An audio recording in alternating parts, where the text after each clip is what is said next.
दूसरी कबीर जी की दोहे में लिखा है, फीका है संसार।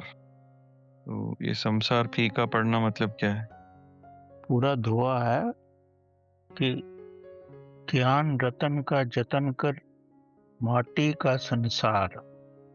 ये संसार जो है नश्वर है, और इस संसार में जो भी ज्ञान हम प्राप्त करते हैं, अगर उस ज्ञान को हम केवल अपने मन में ही रखें, तो जैसे ये संसार नश्वर है, हमारा जो मन है, जो कि वो 5 तत्वों से मिलकर ही बना है, शरीर में ही रहता है, तो ये ज्ञान भी समाप्त हो जाएगा।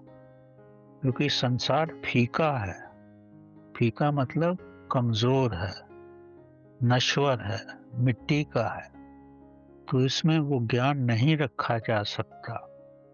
तो आपके भीतर आत्मा है, उस आत्मा का विकास करो, उसका घर बड़ा करो, स्थान बड़ा करो, ताकि जो परमात्मा का ज्ञान जो आपने समझा है अपने मन से, उसको चेतना में अंकित कर सको। अगर वो चेतना में बैठ जाएगा, तो वो सदैव के लिए रहेगा। आपका अगला जन्म होगा तो आप उस ज्ञान से ही पैदा होंगे। जैसे लहरी माशा पैदा हुए या महात्मा बुद्ध पैदा हुए, उस ज्ञान को लेकर ही पैदा हुए, तभी थोड़े समय में इतने महान ज्ञानी बन गए।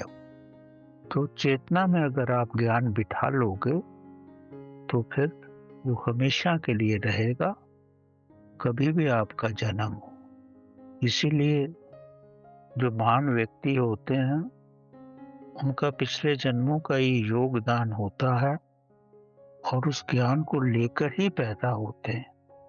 पर जिन्होंने ज्ञान को सतह पर ही रखा है, मतलब सिर्फ मन पे ही रखा है, उसको जीवन में उतारा नहीं है, चेतना में नहीं ले गए हैं, तो फिर आने वाले जन्मों में फिर से उनको प्रारंभ से ही शुरू करना पड़ेगा।